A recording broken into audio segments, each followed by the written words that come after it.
Water is one of the most important components in Feng Shui. After all, it's in the term Feng Shui. You ready to talk about water, guys? Now, before that, please click on the subscribe button and click on the bell icon to get notified every time we have a video. And if you don't, this is what's going to happen. Slap, slap, slap, slap, slap, slap, slap, slap, slap, slap, slap, slap, slap, slap. When it comes to water, different schools of Feng Shui, they all focus on the use of water. So how do we use water in Feng Shui, and why is it called wind and water? Well, firstly, if you talk about the entire context of all the different types of schools of Feng Shui, water is the carriers of energy that we call qi. Now, when we say energy, before you block this out and say, all this bullshit mumbo jumbo, just think about this. Everything requires energy. Your thoughts, your emotions, your happiness, fear, your optimism, everything requires energy. In order for anyone to do anything in life, to create an idea, to even hate someone or to love someone, it requires energy. Now, in Feng Shui, water in the external environment carries and moves this energy, and it's called qi.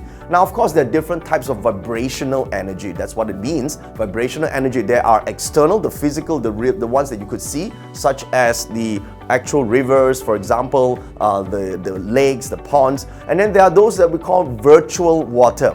Virtual waters are the roads, okay, the alleys, all right, the places, the walkways. Those are called virtual water. Now, of course, the thing that comes to mind is which one will be more powerful? Well, of course, a physical presence of actual water carries more energy. But the question is, how do we actually capture the energy from the external to the internal of our home or our office or our workspace? That whole thing, that whole art is the system of Feng Shui.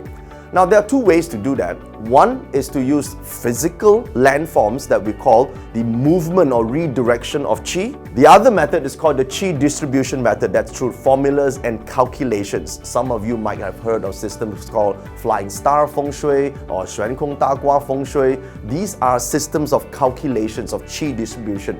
So you can see this as one as physical distribution, and the other one is a calculated mathematical model.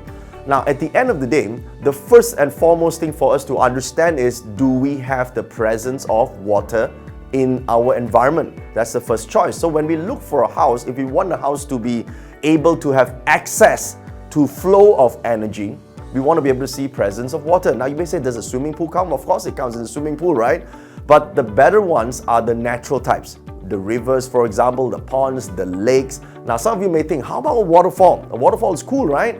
Now, waterfall, the water is moving a bit fast and makes a lot of noise. And in Feng Shui, we want sentimental water. Now, that's the other time. When it comes to landform Feng Shui, we want the water to be physically seen, to be meandering, to be sentimental, to be rather emotional, okay? So, but if you have the type of water that's gushing and fast, that type of water is called merciless water. And merciless water doesn't carry very smooth or relatable or sentimental energies. That's why houses that are too close to a busy road, for example, or too close to the waterfall may not have great Feng Shui. Now, the results of great Feng Shui is that if you have good energy, you feel good. That at the end of the day, that's what we're looking for, right?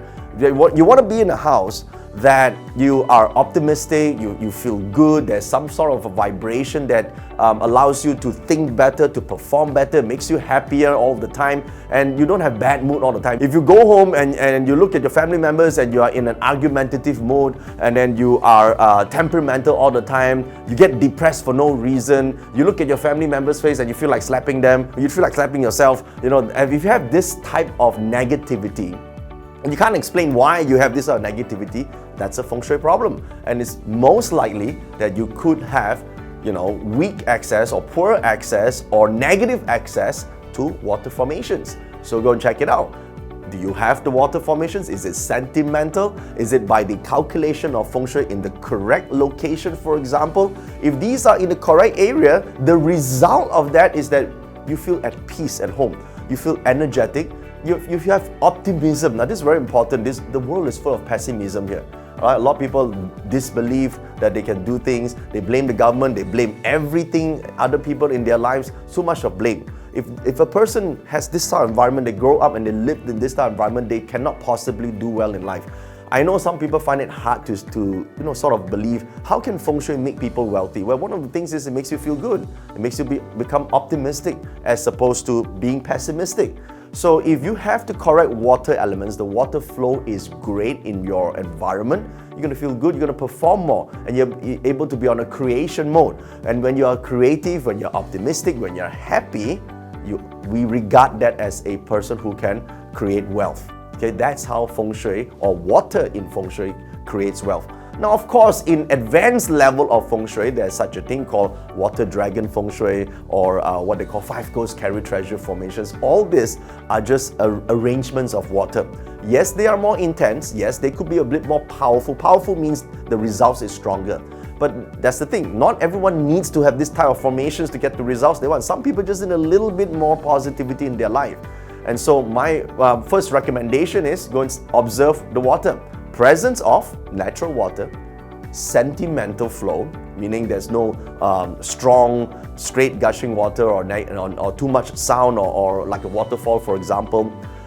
Peaceful water, and if you have in the vicinity, you already have a decent, good Feng Shui. All you need to do is access it through either the main door or the your courtyard, for example, or it's the vicinity within range of the entrance of the property. Now, always remember, external water, it's always better than internal water. It's stronger because energy comes from external. It didn't come from a pot inside your house, okay? It comes from the external environment. And so if you have natural water, this piece of land or this area will have been naturally energized, and all you have to do is access it. It's like the area has Wi-Fi and all you have to do is connect to it. So that's the importance of water in Feng Shui. Now, if you like what you see, you enjoyed this video and you want to see more of it, please hit the subscribe button and hit the bell icon and do me a favor. Share this video with all your friends and leave me a comment.